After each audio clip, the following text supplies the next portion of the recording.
J'ai mis en scène une pièce de théâtre. 10 mois de travail, dont 7 mois de pratique. Un travail à temps plein. Des hauts, des bas, une montagne russe d'émotions. Aujourd'hui, je vous parle de tout ça, de A à Z, avec le plus d'honnêteté possible.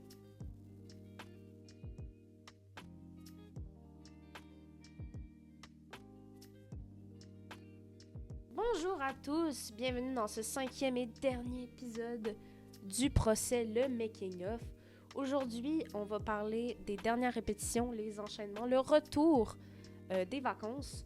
Et on va parler évidemment des générales, des représentations. Je sais que beaucoup avaient hâte de savoir ce que je pensais du résultat final. Et finalement, à la fin, j'aimerais faire un aperçu global de ce que j'aimerais accomplir dans le théâtre amateur dans le futur. Mais avant, si on parlait un peu publicité, à chaque semaine, il y avait une publication entre 1 minute et 1 minute 30 sur le Facebook des Islamateurs, sur l'Instagram que j'ai créé pour l'occasion, dans lequel un comédien, à chaque fois, répond à des questions que je leur avais dit à l'avance. Je voulais faire ça parce que, bien sûr, ça rend ma communication plus crédible, mais aussi parce que c'est de la pub facile. Les acteurs, on record ça en moins de 45 minutes chaque. Ça prend 45 minutes à monter, puis ça fait des vues. Puis quand je vois d'autres pièces qu'ils font, ben ça m'intéresse énormément, surtout quand c'est des visages avec lesquels je suis pas familière.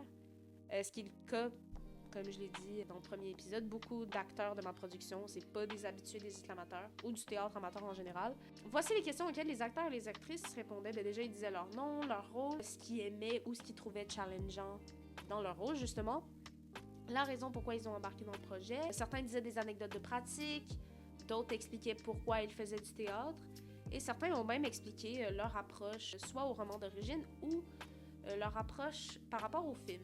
C'est aussi à cette période-là que j'ai fait le programme.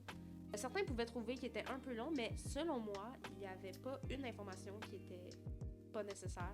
Puis moi puis Léo, on a vraiment pris le temps pour que chaque acteur se sente représenté, qu'on remercie les gens qui ont contribué au GoFundMe, une mini-biographie de Kafka et Wells, évidemment, un lien pour la soundtrack, et finalement un trigger warning pour nudité et scène de violence. Ça me paraissait être la base. J'ai vraiment aimé ça, faire le programme. C'était quelque chose que je m'attendais pas à aimer autant faire. Je le refais whenever. Mais bon, arrêtons de parler publicité. Parlons pratique. 8 janvier. Alors, ce deuxième enchaînement, notre retour de vacances, a pas été à la hauteur de mes attentes. J'ai senti un grand relâchement de la part d'une partie des acteurs au niveau des répliques, au niveau des déplacements, un relâchement dans l'écoute quand je donnais des consignes. Bon, je comprends, on a eu des vacances entre-temps, mais 3 semaines, c'était pas énorme non plus. Honnêtement, j'étais à ça du craquage. Je pense sincèrement que c'est la pratique pour laquelle j'ai eu le moins de fun. Bon, si on exclut celle où j'étais littéralement malade. Car beaucoup d'inquiétudes et de colère ont ressurgi. Pas parce que les acteurs prenaient plus de temps pour chiller, parce que c'est important. C'est le fait que j'avais pas l'impression que les acteurs comprenaient qu'on jouait dans un mois. Ou ceux qui le réalisaient, ben ça paraissait trop dans leurs attitudes ou dans le jeu, je sentais le stress. Fait qu'il y avait des acteurs soit qui étaient trop anxieux, ou des acteurs qui l'étaient pas assez. C'est pour ça qu'à la fin de la pratique, j'ai créé une liste d'attente claire et précise. Puis c'est la seule et unique fois, entre guillemets, que j'ai vraiment senti que j'ai fait de la discipline. J'ai pas aimé ça, mais it had to be done.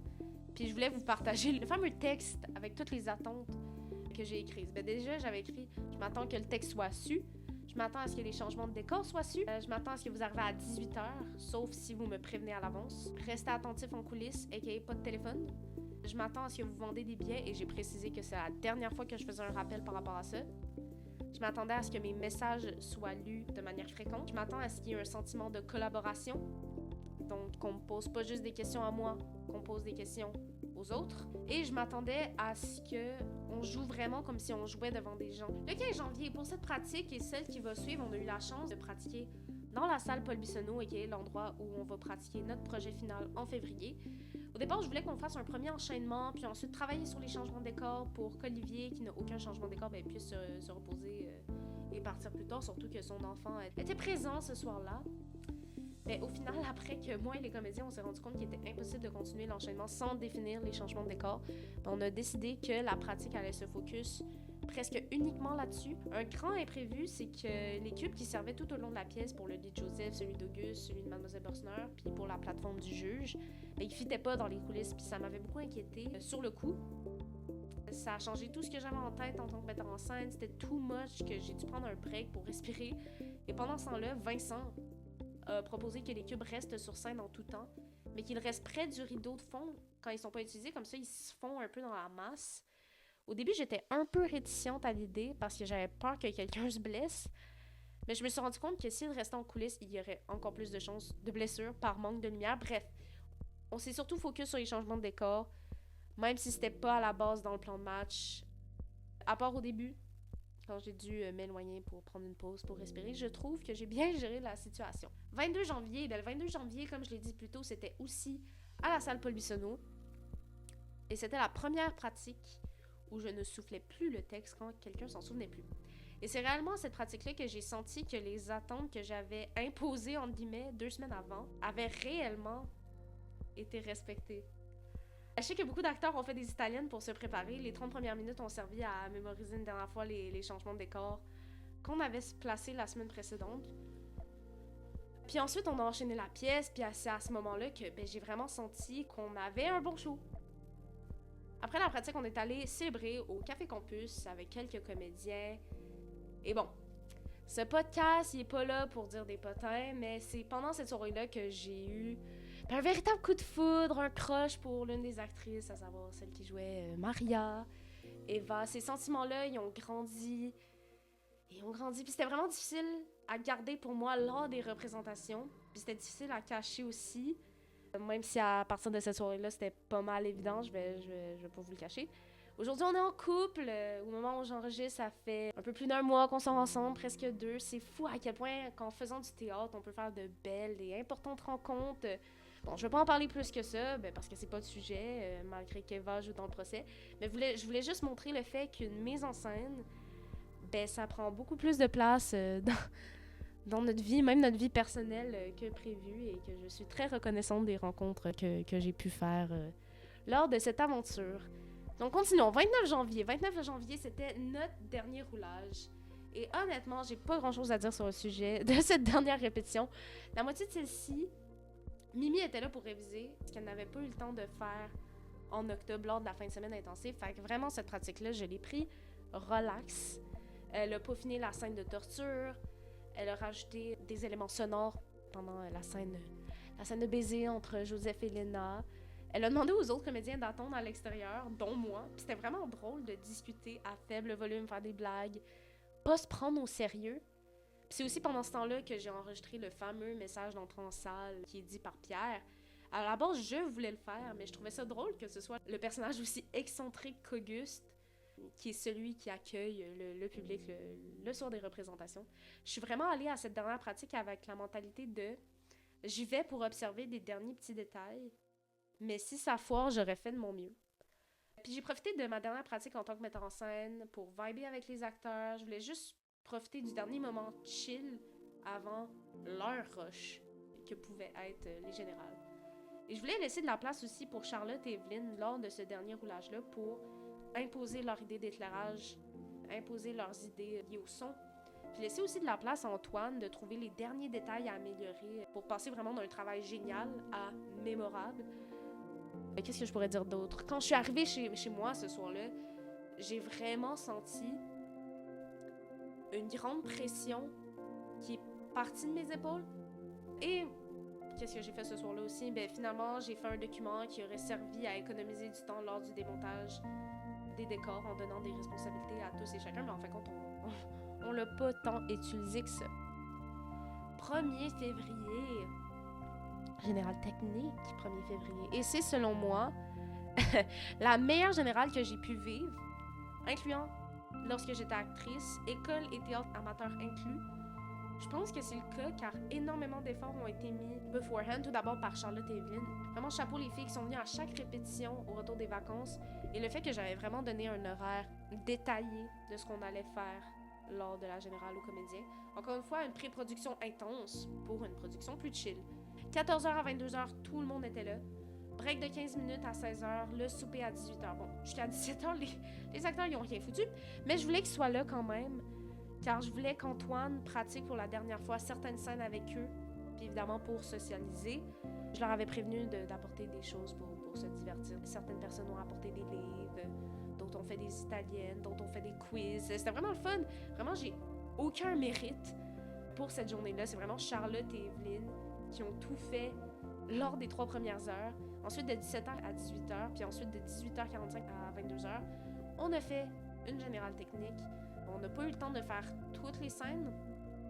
On a fait 16 scènes sur 19.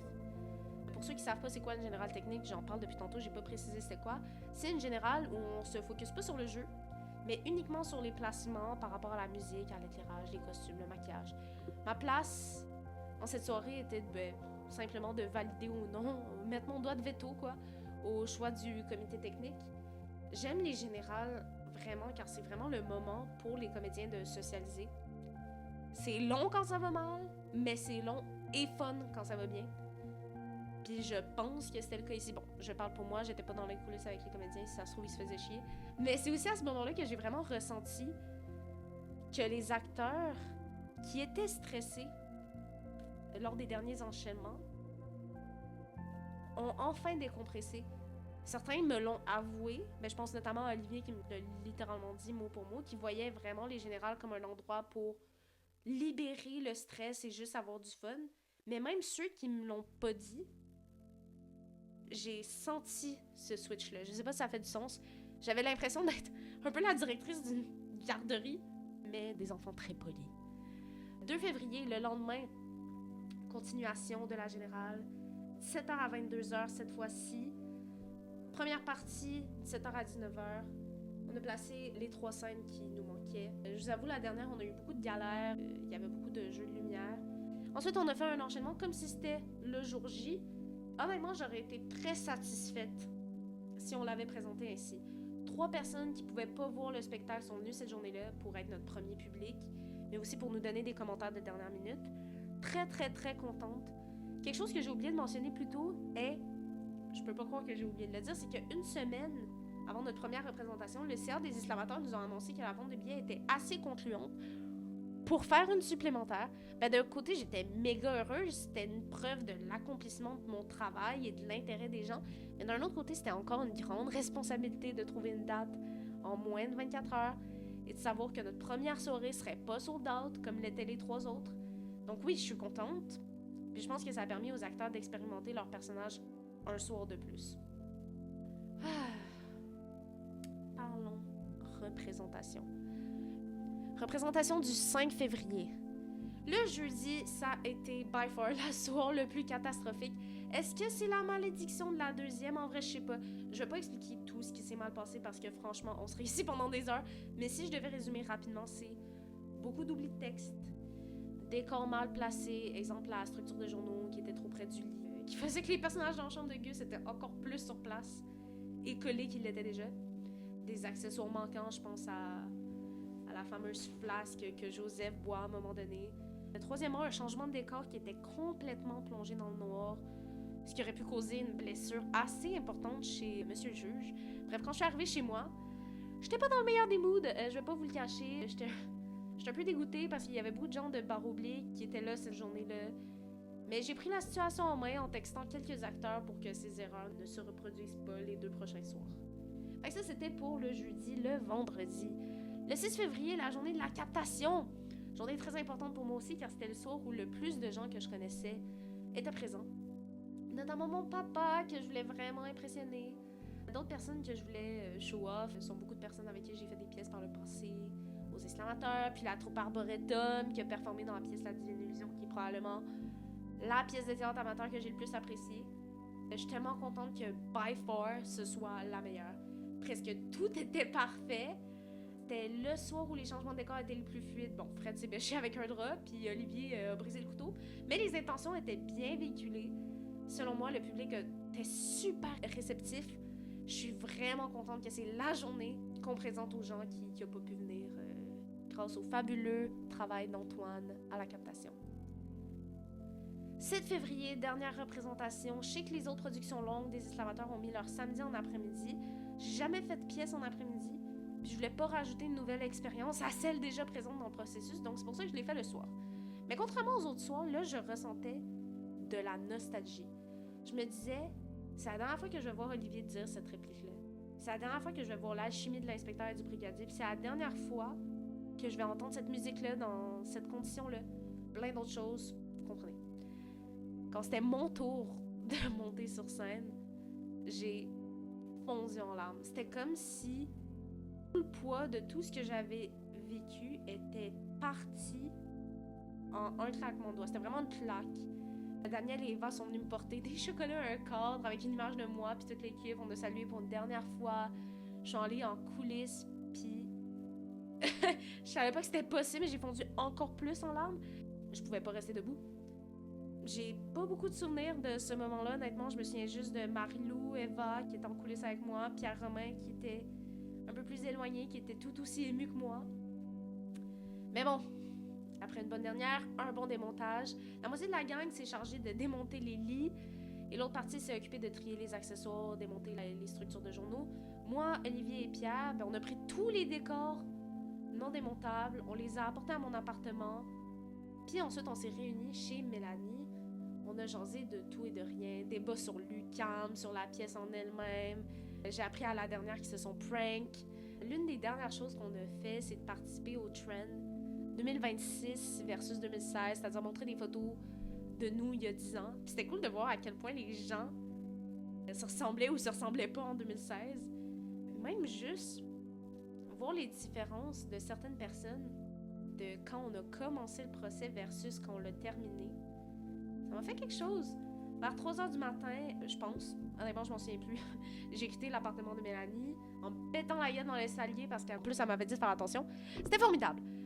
Et on me demande souvent, est-ce que t'as eu le blues quand t'as fini? Mais pas vraiment, parce que 2 mois plus tard, j'ai joué dans l'Esprit s'amuse, la pièce de Mars de Barre Oblique. Donc dès que le procès est fini, j'ai pas eu le temps de m'attrister sur mon projet qui était terminé.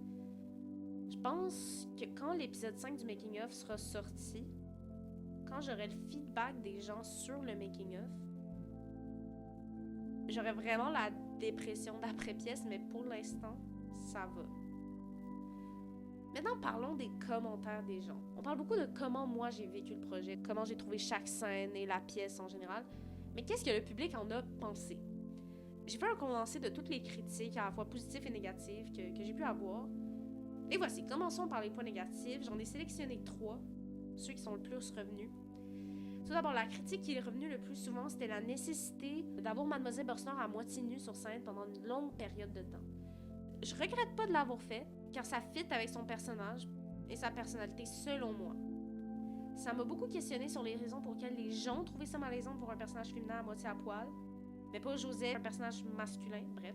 Par contre, beaucoup m'ont reproché qu'elle faisait rien, que c'était pas réaliste. Exemple, elle aurait pu fumer une clope ou relaxer dans son lit. Ça, je suis d'accord. C'est un aspect de mise en scène qui paraît banal, mais qui a vraiment chiffre le regard du public. Donc ça, j'aurais fait différemment.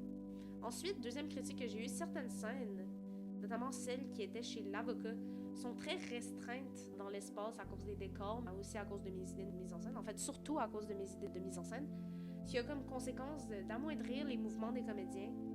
Un exemple qui est beaucoup revenu, mais c'est celui d'Auguste. Son lit qui est vraiment placé tout au fond. C'était vraiment difficile parfois de connecter avec lui, justement parce qu'il était tellement loin de nous. Et finalement, un commentaire qui est beaucoup revenu, surtout ceux qui sont venus les 2 premiers soirs, est par rapport au prologue et aux 4 premières scènes. Les gens m'ont dit qu'elles étaient un peu lentes, que ça prenait du temps avant de se connecter au personnage de Joseph, de commencer le récit. Je comprends cette critique. Au début, c'était un but en tant que metteur en scène pour fitter avec le personnage de Joseph qui vient de se réveiller, mais je pense que j'aurais pu le rendre plus clair. On m'a beaucoup dit que la pièce commençait réellement quand le personnage de Maria parle pour la première fois et que ce personnage-là, vraiment, ça les a réveillés. J'ai reçu ces commentaires-là 2 des 4 soirs, donc les 2 premiers. J'ai communiqué avec ceux qui étaient présents lors des 4 premières scènes, donc Olivier, Mélanie, Pierre-Romain, Vincent, pour essayer d'apporter un peu plus d'énergie à la scène et je crois que ça a fonctionné. Maintenant, les points positifs. Arrêtons d'être négatifs. Tout d'abord, le commentaire que j'ai le plus reçu par rapport à l'ambition du projet. Selon les spectateurs, j'ai réussi avec brio à réapproprier le texte d'origine à ma sauce, de manière plus récente. Ceux qui ont déjà lu le livre ont vu les ressemblances et les différences, puis ils ont vraiment apprécié l'adaptation.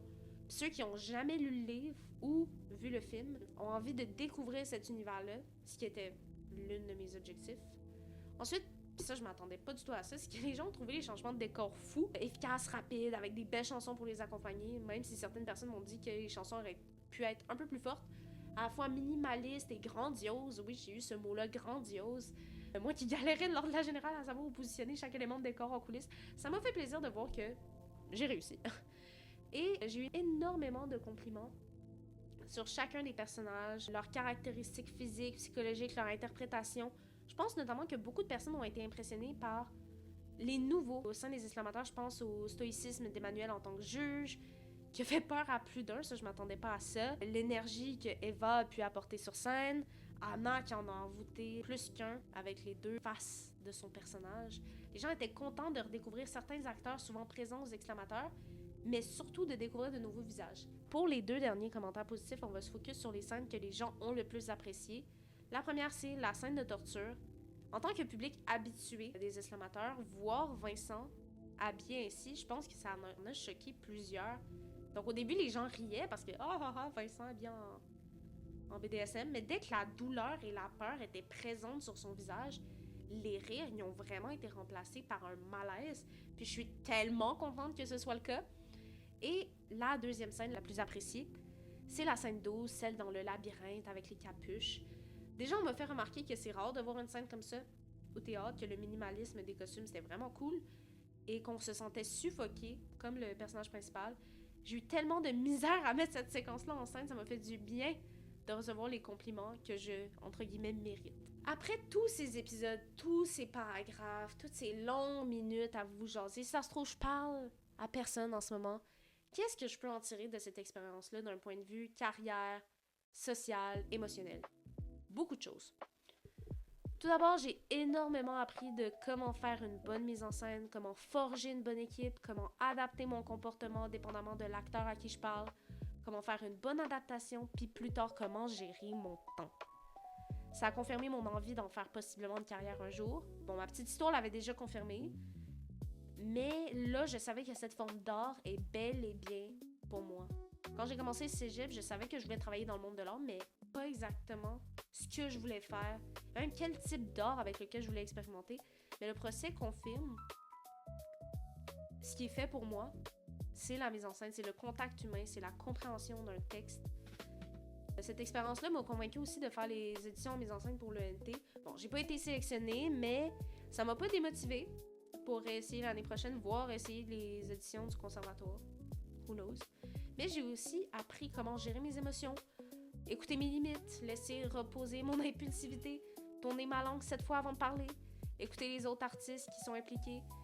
J'ai aussi appris à délaisser les tâches. La mise en scène, c'est un aspect tellement important d'un spectacle. À être honnête avec soi-même quand le budget, la scénographie, la publicité, c'est too much. Donc, demandez aux gens de l'aide. Surtout ceux qui ont autant de motivation que moi. J'ai aimé travailler avec cette équipe formidable, aussi passionnée que moi par les arts vivants, qui avait autant envie que moi de communiquer les enjeux d'hier et d'aujourd'hui. J'espère vraiment travailler encore une fois avec eux, spoiler, c'est le cas pour certains d'entre eux. Finalement, je suis très surprise de bien gérer la critique. Je m'attendais qu'après 10 mois de boulot, je reçois un commentaire négatif, je fonds en larmes, vu que j'ai mis toute mon âme, mais au contraire, j'aime tellement ça faire la critique de d'autres pièces que j'ai aimé pour une fois être celle qu'on critique. J'espère être capable de faire des projets aussi ambitieux un jour, que ce soit dans ma mise en scène, que dans ma communication. Je veux continuer pour mes prochains projets dans cette direction-là. Je dis bien continuer et donc surpasser. Je veux m'améliorer bien sûr, mais pas me pousser à toujours en faire plus. Surtout que je pense déjà avoir commencé avec du très très très lourd. Bref, vous l'avez compris, je suis pas prête d'arrêter la mise en scène, mais je vais me calmer un peu. What's next?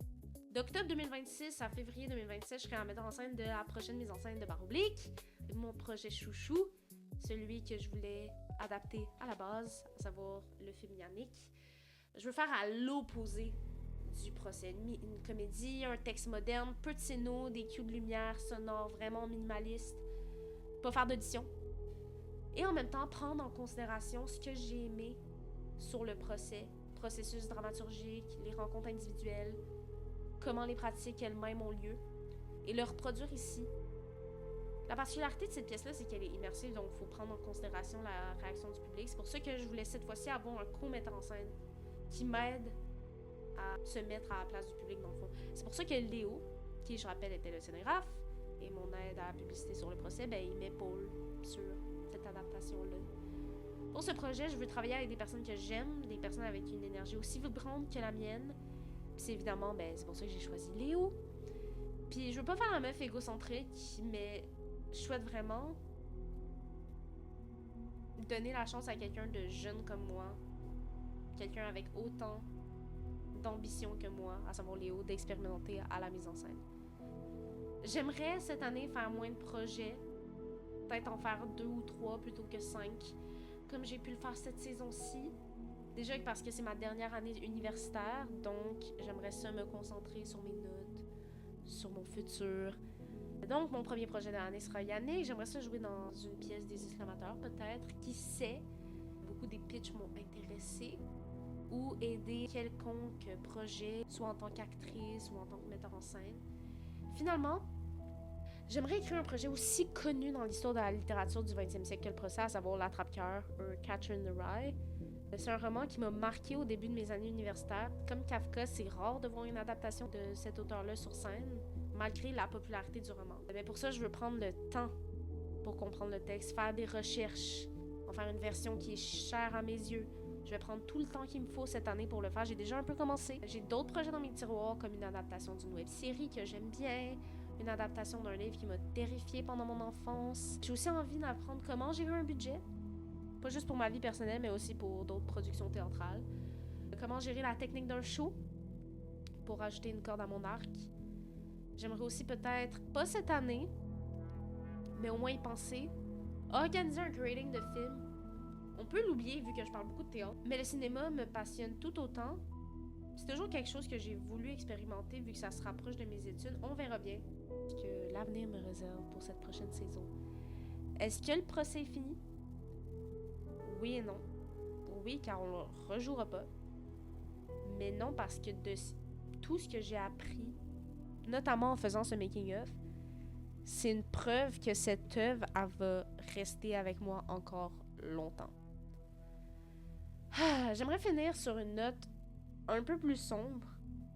Malgré le fait que le procès a été une expérience pour moi super enrichissante, globalement positive, je veux rappeler le sujet principal de la pièce, l'injustice. Je veux rappeler que la raison qui m'a poussée à faire ce projet-là, donner la voix à des gens qui ont l'impression que la justice les écoute pas.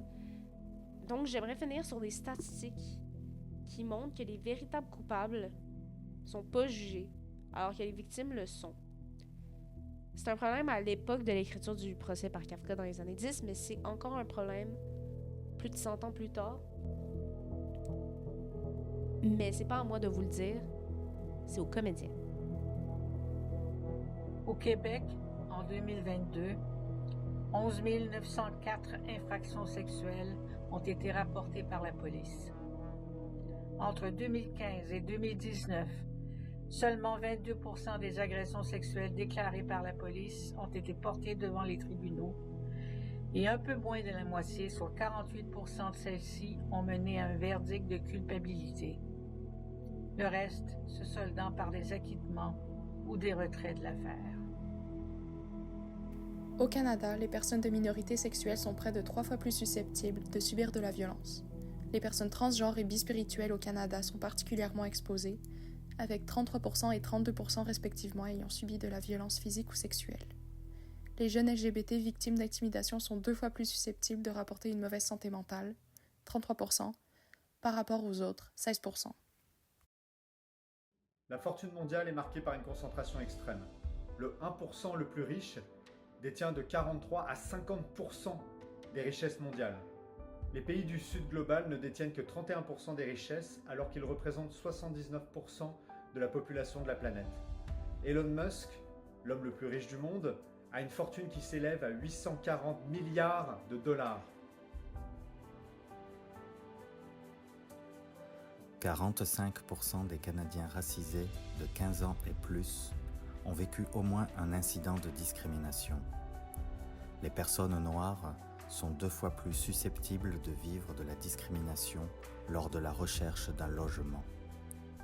Près de la moitié des personnes noires, 48%, ont rapporté de la discrimination au travail.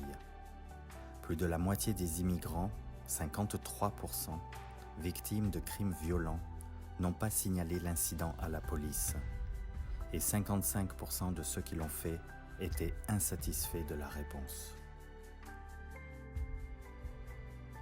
Le taux d'incidents violents est de 177 pour 1000 personnes autochtones, contre 80 pour 1000 chez les non-autochtones. Les Autochtones sont surreprésentés dans le système pénal et 5% rapportent avoir eu des conflits graves avec la police liés à la discrimination. En 2023, ils représentaient plus d'une victime d'homicide sur 4, malgré 5% de la population totale.